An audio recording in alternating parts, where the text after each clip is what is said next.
Hi, George Sell here from Service Department News. We're here at Service Department Summit Europe 2019 in London, and I'm here with Thomas Emanuel, Director STR. We were talking earlier about how service departments are now a mainstream element of the hospitality sector, particularly when compared with hotels. And now we have the stats to back that up, Tom. So can you tell us a bit about how UK service departments are performing compared with the hotel market? Sure, of course. Well, we're looking at May year to date, because that's the most recent data available from STR. And if we look across the UK as a whole, both hotels and service departments, performance is pretty flat. We're seeing some very slight declines across the board, but very, very marginal. And I think really, if you look across the UK as a whole, there's been some challenges mainly around supply. That's the big area which is putting pressure on performance. But I think there's a bit of uncertainty as well around Brexit, of course, political uncertainty. Economy hasn't been charging ahead, shall we say, but it's mainly supply driven. When we look at the actuals and we compare service departments and hotels, 73% occupancy across the country for hotels, 76% for service departments. So service departments about a 3% premium. Rates, though, we see a £32 premium for service departments across the nation as a whole. But when we look at why there's such an uplift when compared to hotels, I think there's really three key areas that I put it down to. The first would be class. So the service department sector is still very much an upscale and above sector. There aren't the budget players that you've got in the hotel industry at the moment. Also then, geography. So service departments is very city centre, tier 1, tier 2 cities, but particularly very, very London-centric. It's still an incredibly central London-centric industry. And then the third is size. You're going to pay more for the space, right? So when you put those three things together, you can understand why there is that premium from a rate perspective. And in terms of supply, obviously London leads the way by a distance. Which are the other UK cities that have large amounts of supply, and which are the up-and-coming locations? Well, it's interesting if you look at the moment, if you look at current supply, there's over 11,000 apartments here in London. The next largest service department market in the UK is Edinburgh with about 1,550, and then Manchester with about 1,400. So you can see just how centred towards the capital the service department sector is at present. When we look into the future, we look at the pipeline. That for me is the most interesting part of the service department dynamic from a performance perspective at the moment. We've seen a lot of supply coming in. If we look this year to date, London is up 6%, Edinburgh's up 9%, Manchester's up 35%, the M4 corridor's up 23%. These are big numbers for these markets to have to absorb. And that's what's happened. So when we look at the pipeline again, that's a really interesting dynamic for me as well, because Glasgow, York, Manchester and Liverpool, service department supply is going to double, more than double in the coming years. If you look at London, it's going to go up 56%. And a lot of these other tier 1 cities are going to see similar levels of increases. There's a huge influx of supply that's still going to come into the market. So across all of the major cities really of the UK, there's an awful lot coming in.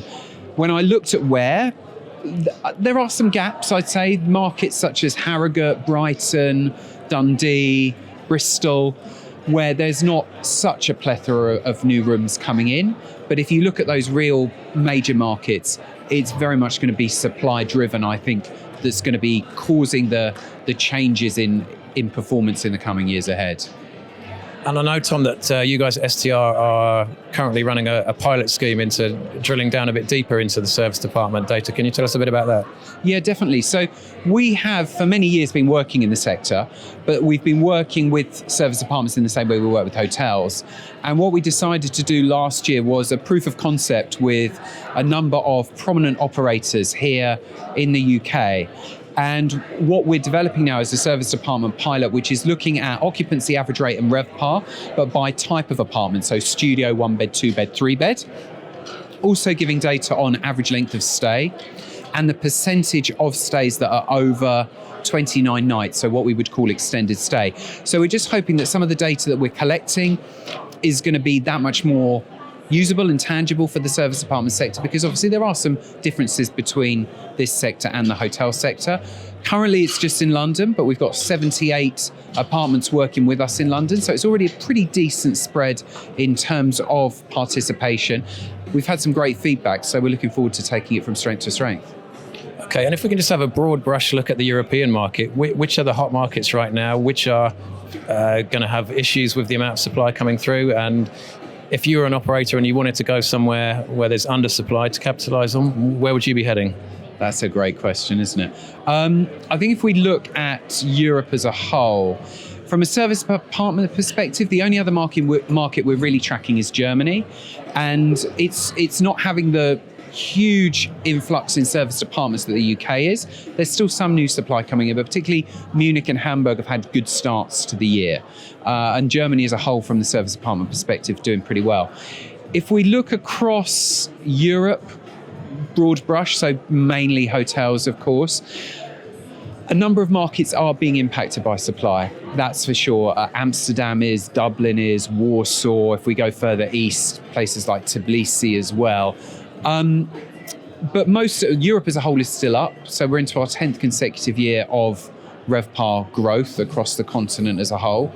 In terms of hot markets, I mean, the pipeline really is still very UK and German centric. That's where the real major interest is, despite all of the new supply and all of the current pipeline. They seem to be the two markets that are still certainly the hottest in Europe from a development perspective. And while we're on the subject of Europe, I've managed to get throughout the whole day without talking about Brexit, but I'm going to have to ask you what you think the potential impact of Brexit could be on the UK service department and broader hotel market. It's an incredibly difficult question because we just don't know what's going to happen. And I think thus far, we haven't really seen a Brexit impact. We actually saw a bit of a benefit for the UK initially because of the devaluation of sterling. I think it will obviously be interesting to see that exchange rate shift depending on what happens. Is that going to encourage more people to stay domestically? Is that going to have a knock-on effect on the Mediterranean resorts? The questions are just endless, really. We haven't seen an impact yet. And despite the uncertainty, as I mentioned, it's still the development hotspot for Europe. And it's still seen as an incredibly easy place to do business. And I think the long-term fundamentals are still very strong for the UK. So in terms of actually what's going to happen, none of us really know. But the indicators at the moment aren't that we are going to see anything catastrophic. Nothing's happened thus far. And as I say, sentiment from an investor perspective still seems to be relatively strong. Thanks, Tom. So we still don't know the impact of Brexit, but we do know there's a lot of supply coming into the market, and it's going to be a busy time for developers and operators. Thanks, Tom. Thank you.